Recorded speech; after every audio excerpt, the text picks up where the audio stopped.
Varahi silks వారి grand festive celebrations పొందండి 10,000 రూపాయలు ఆపై కొనుగోలుపై బంగారు నాణెం ఉచితంగా. ఒకసారి జిల్లా పరిషత్ చైర్మన్గా, మరొకసారి రాష్ట్ర మంత్రిగా పనిచేశారు మీరు. ఇంత గొప్ప పదవులు చేపట్టి జిల్లా పరిషత్ చైర్మన్ అంటే క్యాబినెట్ హోదా, ఒక రాష్ట్ర మంత్రిగా, అది కూడా వ్యవసాయ శాఖ మంత్రిగా పనిచేశారు. అలాంటి మీరు మొదటిసారిగా మీ రాజకీయ జీవితంలో జైలుకి వెళ్ళినట్టున్నారు.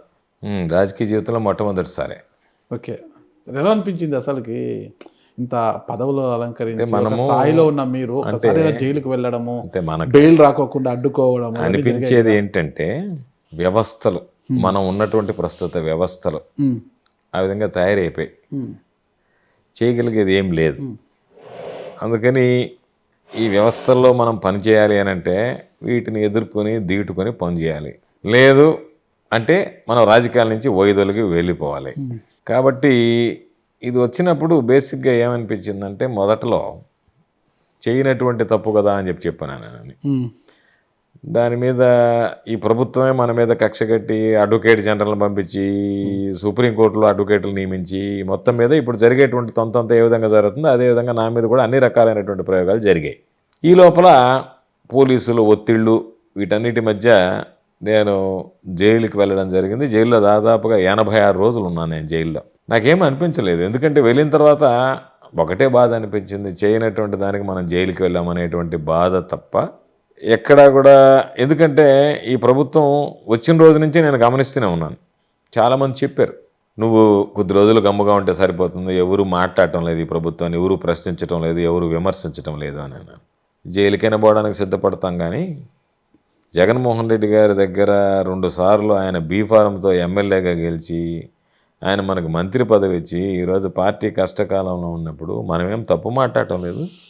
జగన్మోహన్ రెడ్డి గారు చేసినవి చెప్తున్నాం, చంద్రబాబు నాయుడు చేసిన తప్పులు ఎత్తి చూపిస్తున్నాం, కాబట్టి దానికంతా భయపడాల్సినటువంటి అవసరం లేదని చెప్పాను. నా మీద ఈ ప్రభుత్వం వచ్చిన తర్వాత 16 కేసులు పెట్టారు. మొన్న 17 కేసు రిజిస్టర్ అయింది. 17 కేసు రిజిస్టర్ నిన్నగాక మొన్న. చంద్రమోహన్ రెడ్డి శివాలయం భూములకు సంబంధించి రేట్ వేసి ₹1 కోటి కొట్టేశాడు అనడం కూడా ఈరోజు దాని మీద కూడా తప్పుడు ఆరోపణలు, చర్యలు తీసుకుని దాని మీద చర్యలు తీసుకొని ఒక కేసు బుక్ చేసి, అది 17వ కేసు. అది ఎన్ని కేసులు నమోదవుతున్నాయి, ఏంటి పరిస్థితి అసలు? మీరు ఇప్పుడు మనము ఈరోజు చూస్తున్నాం, ఇది రెడ్ బుక్ మార్క్ రాజ్యాంగం అని చెప్పి వాళ్ళే ప్రకటించారు. రెడ్ బుక్ చేతులు పట్టుకొని తిరుగుతున్నారు. స్థూలంగా ఒకసారి మీరు ఆలోచన చేస్తే, గతంలో ఎవరన్నా విమర్శించినా ఈరోజు ప్రశ్నించినా మేము వాళ్ళని జైలు పాలు చేస్తామనేటువంటి ఆలోచనకు వచ్చారు. మేము తెగించినటువంటి వాళ్ళం, సరే ఎన్నిసార్లైనా జైలుకి పోవడానికి సిద్ధంగా ఉంటాం అనేటువంటి వాళ్ళం, భయం లేనటువంటి వాళ్ళం. ఈరోజు గట్టిగానే మాట్లాడుతున్నాం. జైలు నుంచి హ్యాపీగా ఉందా మీకు జైలు జీవితం? జైలు జీవితం హ్యాపీగా ఏమి ఉండదు, కానీ జైలు జీవితం పట్టుదలను పెంచద్దు మనిషి. ఒకసారి జైలుకి పోయిన ఆయన్నే ఓ మనిషి అనేటువంటి వాడు ఎప్పుడైతే గతంలో మాట్లాడుతున్న దానికి భిన్నంగా వ్యవహరిస్తే, చంద్రబాబు కూటమి ప్రభుత్వం మన మీద పైచేయి సాధించినటువంటిది చూసారా, వాళ్ళని బెదిరించి నోళ్లు మూయించామన్నట్టుగా. జైలుకు ముందు కాకాని గోవర్ధన్ రెడ్డి, జైలుకు వెళ్ళి వచ్చిన తర్వాత కాకాని గోవర్ధన్ రెడ్డి ఇంకా వేగం పెరిగింది. వేగం పెరగలే, మనిషిలో ఆ వేగం కనిపిస్తుంది అంతే. జనాలు చూసేటువంటి వాళ్ళందరూ ఆ పర్సెప్షన్ ఎట్టుంటుందంటే గమ్ముగా అయిపోతాడేమో అని అనుకుంటారు. లేనప్పుడు ఏంటంటే వచ్చిన తర్వాత ప్రతి ఒక్కరి టెండెన్సీ ఎట్టుంటుందంటే, వచ్చిన తర్వాత ఇంకా దూకుడుగా వ్యవహరిస్తున్నాడంటే దాని అర్థం దూకుడు తగ్గకపోయినప్పుడు ఇంకా దూకుడు అనేటువంటి పదం వాడతారు. అంతే తప్ప ఏమీ ప్రత్యేకించి ఆయన మీద ఏదో మాట్లాడాలనేటువంటిది కాదు. ఉన్నటువంటి విషయాలు మాట్లాడతాం. ఒకసారి అవసరమైతే జైలుకి పోతాం. ఆ జైల్లో ఉండిన రోజులు మాత్రమే మాకు మాట్లాడే అవకాశం ఉండదు. మళ్ళీ వచ్చిన తర్వాత మాట్లాడుతూ ఉంటాం. మళ్ళీ రొటీన్. జైలు నుంచి బయటకు వచ్చిన వెంటనే తిరుపతికి వెళ్ళి తలనీళ్ళు ఇచ్చినట్టున్నారు. భారాన్ని అంతా తగ్గించుకొని దేవుడి యొక్క మొక్కులు నేను మొక్కుగా ఏం వెళ్ళలేదు.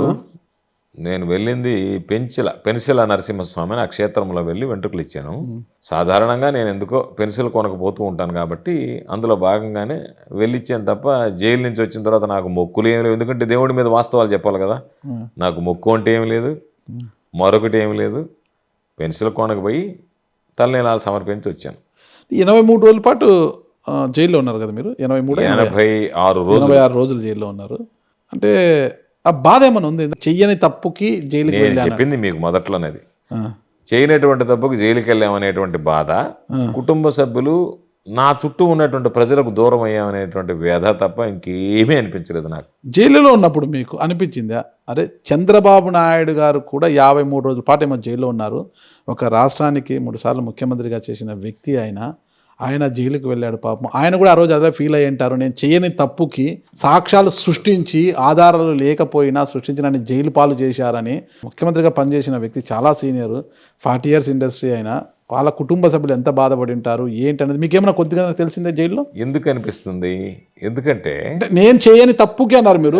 చంద్రబాబు నాయుడు చేసిన తప్పు అంటారా? దాని మీదనే నీకు వివరణ ఇస్తాను నేను. ఓకే. స్కిల్ డెవలప్మెంట్కి సంబంధించి జరిగినటువంటి కుంభకోణంలో చంద్రబాబు నాయుడు పాత్ర ఉంది. ఆ ఫైల్ మీద చంద్రబాబు సంతకం ఉంది. చంద్రబాబు మీద ఏదైతే స్కామ్ ఆరోపణలు వచ్చాయో కోర్టు ఏదైతే విచారించిందో ఆ ఫైల్ మీద చంద్రబాబు సంతకం ఉంది. చంద్రబాబు సంతకం పెట్టినటువంటి దాని మీద ఏసీబీ కోర్టు కేసు వెళ్ళి విచారించినప్పుడు ప్రైమా ఫేసీ కేసు ఉంది, చంద్రబాబు నాయుడు పాత్ర ఉంది అని చెప్పి ఆయనకి ఇచ్చారు. మా మీద మా సంతకాలు ఉండేటువంటివి కానీ మా పాత్ర ఉండేటువంటివి ఏమీ లేవే. కేవలం ఇప్పుడు నాగరాజు లాంటి వాడు నీ దగ్గర వెళ్ళడం, నువ్వు ఒక కన్ఫెషన్ స్టేట్మెంట్ ఇచ్చేస్తావు, మమ్మల్ని బెదిరించారని ఎస్టీలు ఒకరు కొంతమంది ఇస్తారు, నువ్వు అక్కడ బ్లాస్ట్ చేయడం నేను చూశాను అని చెప్పి ఆ విధంగా ఈరోజు వాటికి సంబంధించినటువంటి నా పాత్ర లేనటువంటి వాళ్ళని సృష్టించినటువంటి కేసు నా మీద పెట్టినటువంటి కేసు. నేను ఒకవేళ వ్యవసాయ శాఖ మంత్రిగా ఉన్నప్పుడు జల్లెడ పెట్టారు, ఏమన్నా దొరుకుతుందేమోనని. ఏమి దొరకలే. జిల్లా పరిషత్ చైర్మన్గా ఉన్నప్పుడు జల్లెడ పెట్టారు, వ్యవసాయ శాఖ మంత్రిగా ఉన్నప్పుడు జల్లెడ పెట్టారు. జిల్లా పరిషత్ చైర్మన్గా ఉండే జగన్మోహన్ రెడ్డి గారు వైఎస్ఆర్ కాంగ్రెస్ పార్టీ పెట్టినప్పుడు దాంట్లోకి వెళ్ళినప్పుడు జల్లెడ పెట్టారు జిల్లా పరిషత్. తర్వాత కూడా పెట్టారు. ఎక్కడ కూడా అది దొరకలేదు కాబట్టి ఈ పనిలో పడ్డారు. ఒకవేళ అది కానీ ఉంటే నేను ఒకవేళ దాంట్లో పొరపాటు చేశానా పొరపాటు చేయలేదా అనేటువంటి వివరణ ఇచ్చే అవకాశం ఉండేది. ఈరోజు ఎక్కడన్నా నా పాత్ర ఇదే అని లేకుండా కన్ఫెషన్ స్టేట్మెంట్స్ అంతే. ఎవడో చెప్పినటువంటి దాన్ని బట్టి గోవర్ధన్ రెడ్డి అనేటువంటి వాడు తప్ప. అందుకే నాకు అన్ని కేసుల్లో బెయిల్స్ వరుసగా వచ్చాయంటే కారణం ఏంటంటే, ఎస్ మీరు కేసు బుక్ చేశారు, రిమైండ్ చేశాం, మీ దగ్గర ఉన్న ఆధారాలు పెట్టండి, పెట్టలేకపోయారు, చూపించలేకపోయారు. అందువల్ల ఎన్ని కేసులు పెట్టినా పీటీ వారెంట్లు వేసి 7 కేసులు వేసినా కూడా 8 కేసుల్లో మొత్తం 7 పీటీ వారెంట్లు వేసి మొత్తం 8 కేసులు ఆ టైంలో వేసినా కూడా అన్నిటికీ కలిపి వెంటనే బెయిల్ రావడానికి కారణం ఏం ఆధారాలు సాక్ష్యాలు ఏం లేవు. కేవలం కన్ఫెషన్ స్టేట్మెంట్స్. ఒక వ్యక్తి ఇచ్చేటువంటి వాంగ్మూలం, సుప్రీంకోర్టు అనేక సందర్భాల్లో చెప్పింది, వ్యక్తులు ఇచ్చేటువంటి వాంగ్మూలాలకు విలువ లేదు, పోలీసుల ముందు ఇచ్చేటువంటి వాంగ్మూలాలకు అసలే విలువ లేదని చెప్పి తీర్పులు ఇవ్వడం జరిగింది. కాబట్టి పలానా ఆయన్ని మర్డర్ చేయడానికి ప్రయత్నం చేయడానికి గోవర్ధన్ రెడ్డి నేను చూశానని చెప్పి ఒక వ్యక్తి చెప్తే మర్డర్ కేసు, అటెంప్ట్ ఆఫ్ మర్డరే. ఆ విధంగా తయారైంది వ్యవస్థ. అంటే వ్యవస్థలో అంటే వాళ్ళు ఇప్పుడు తప్పు చేస్తారు, మీరు లేని సాక్ష్యాలను సృష్టించి కొంతమందితో కన్ఫెషన్ తీసుకొని స్టేట్మెంట్లు తీసుకొని మిమ్మల్ని అరెస్ట్ చేయడము, అన్ని కేసులు కూడా మీకు బెయిల్, అది ఒక రకంగా తప్పే అనిపిస్తుంది. కానీ గతంలో కూడా రఘురామకృష్ణరాజు గారిని జైలుకి పంపించారు. జైలుకి పంపించి ఆయన ఒక ఎంపీ అన్నది కూడా మర్చిపోయి లాఠీలతో కుళ్ళబొడిచారు ఆయన్ని. చెప్పాడు పాపం, ఎదల మీద కొట్టారు, నా పైన ఎక్కి నిలబడ్డారని పాపం. మళ్ళా అచ్చెన్నాయుడు గారిని పాపం తను మొదల పైల్స్ ఆపరేషన్ చేసుకుంటే కూడా వినకుండా ఆయన బలవంతంగా లాక్కొచ్చారు. తర్వాత ఆయన ఆసుపత్రి ఉన్నాడు. చింతమనేని ప్రభాకర్ గారు, వీళ్ళందరినీ కూడా చీటికి మాటికి ఊరికి అనవసరంగా కేసులు పెట్టి లోపలేపించారు. ఇప్పుడు అచ్చెన్నాయుడు సంగతి మాట్లాడారు.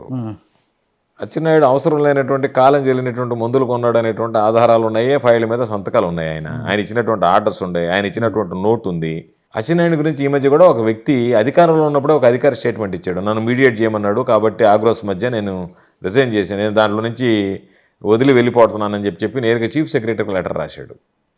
కాబట్టి అచ్చెన్నాయుడు ఆ రోజు ఏ విధంగా పాల్పడినాడు అనేటువంటి దానికి ఆధారాలు ఉన్నాయి, ఉదాహరణలు ఉన్నాయి, దాంట్లో ఆయన పాత్ర ఉంది. చింతమనేని ప్రభాకర్ అనేటువంటి వ్యక్తి మొదటి నుంచి ఎంత దూకుడుగా వ్యవహరించాడో మనం వెళ్ళిన తర్వాత ఒక లేడీగా ఉన్నటువంటి అధికారి మీద నేరుగా వెళ్ళి ఆయనే ఆమె రెట్టబట్టుకొని ఈడ్చినటువంటి నేపథ్యం ఉంది. నా ఫైల్స్ లేవు, నా పాత్ర లేదు, మీ దగ్గర నేను అక్కడికి వెళ్ళినట్టుగా ఆధారం లేదు, ఏమీ లేకుండానే మీరు నన్ను దాంతో ఎట్లా కంపేర్ చేస్తారు? రఘురామకృష్ణరాజు పనింది. నిద్ర లేస్తే రఘురామకృష్ణరాజు చేసినటువంటి తప్పేంది?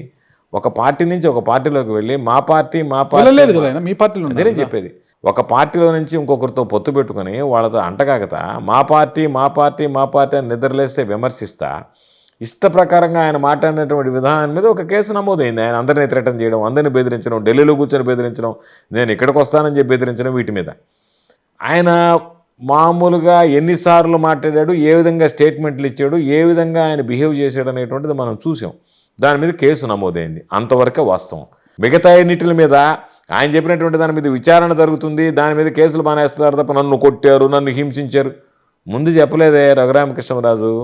బెయిల్ రఘురామకృష్ణరాజును అరెస్ట్ చేసి బెయిల్ రాదేమో అని అన్నప్పుడు కదా ఇవన్నీ చెప్పాడు. ముందు కోర్టులో కింద కోర్టులో చెప్పలేదు కదా. కాబట్టి అది వాస్తవం అని చెప్పి ఎట్లా ధృవీకరించాలా? ఇప్పుడు నేను చెప్తాను నన్ను హింసించారు, నన్ను పోలీసులు చేశారు అని చెప్పాను సింపతి కోసం. బట్ వాస్తవం అనేటువంటి దానికి ఆధారం ఉండాలి కదా. ఆధారం లేనటువంటి వ్యక్తుల్ని ఈరోజు అధికారంతో ఏదో ఒక విధంగా ఆధారాలు సృష్టించే ప్రయత్నం చేస్తున్నారు. పాప మా డాక్టర్ ఎవరైతే సర్టిఫికేట్ ఇచ్చారో ఆమెను ఇబ్బంది పెట్టడం, రకరకాలైనటువంటివి అన్నీ చేస్తున్నారు. కాబట్టి ఈ కేసులకి మీరు ఉదాహరించినటువంటి కేసులకి నాకు జరిగినటువంటి కేసులకి వీటిలో ఎక్కడా పోలిక లేదు, సంబంధం లేదు. సరే, ఇప్పుడు మిమ్మల్ని రాజకీయ కక్షతోనే కేసులు బనాయించి అరెస్ట్ చేశారు. దాదాపు 17వ కేసు మొన్న నమోదైంది. 16 కేసులకి మొత్తం అయిపోయి 17వ కేసు. అంటే జైలులో ఉన్నప్పుడు మీకు జైలు అధికారులు వాళ్ళ నుంచి ఏమన్నా ఇబ్బందికరమైన పరిస్థితి, అరెస్ట్ చేయడం పోలీసుల నుంచి ఏమైనా ఇబ్బందికర పరిస్థితి తలెత్తిందా? నాతో ఎక్కడా ఇటు పోలీస్ కానీ అటు జైలు అధికారులు కానీ వాళ్ళ నిబంధనల ప్రకారం పాటించారు తప్ప ఎక్కడ మిస్బిహేవ్ అయితే మాత్రం ఎక్కడ చేయలేదు. మరి రాజకీయ కక్షతో చేసి ఉంటే జైలు అధికారులు మీ పట్ల కొంత వివక్షత చూపించేవారు. నేనేమి మామూలు వాడిని కాదు కదా, నాకు రూల్స్ రెగ్యులేషన్స్ అన్నీ తెలుసు కదా. జైలు మాన్యువల్ నేను చదవగలను కదా, జైలు మాన్యువల్ తెప్పించుకొని చదివాను కదా. కాబట్టి అంత ధైర్యము సాహసము అదే నేను రఘురామకృష్ణరాజు గారి విషయంలో కూడా చెప్పేది. ఆ స్థాయిలో ఉండేటువంటి వ్యక్తుల మీద అంత ధైర్యము సాహసం చేసేటువంటి పరిస్థితి ఉండదు అని చెప్పిన ఆ భావన. కాబట్టి రఘురామకృష్ణరాజు విషయంలో కూడా ఆయన ఎందుకు ఆరోపణలు చేస్తున్నాడో ఆ ఆరోపణలో ఎంత వాస్తవం ఉందనేటువంటిది మనం ఇక్కడ చర్చించుకుంటే కాకుండా వాస్తవాలు అనేటువంటివి ఆయనకి తెలుసు. ఆయన్ని కొట్టినారని చెప్పినవాడికి తెలుసు తప్ప మూడోవాడికి తెలియదు. ఆయన నా మీద ఆ విధంగా చేశారు, ఈ విధంగా చేశారు అని చెప్పిన ఆయన సానుభూతి కోసం చేశాడా, లేదు వాస్తవం జరిగిందా, ఇవన్నీ మనకి $1 మిలియన్ క్వశ్చన్. కాబట్టి అది జరిగిందా లేదా. అందుకనే నా విషయం దగ్గరికి వచ్చేటప్పటికి ఏదైనా విషయం ఉంటే నేను రూల్ మాట్లాడతాను కాబట్టి మ్యాజిస్ట్రేట్ ముందైనా మాట్లాడతాం, లేదు జైలు దగ్గరికి వస్తే జైలు అధికారులైనా గట్టిగా మాట్లాడగలం. ఏమయ్యా మీరు ఎందుకు జైలు మాన్యువల్ని ధిక్కరించి నా పట్ల వ్యవహరిస్తున్నారని చెప్పి మాట్లాడగలం. కాబట్టి అటువంటి పరిస్థితి నాకు ఉత్పన్నం కాలేదు.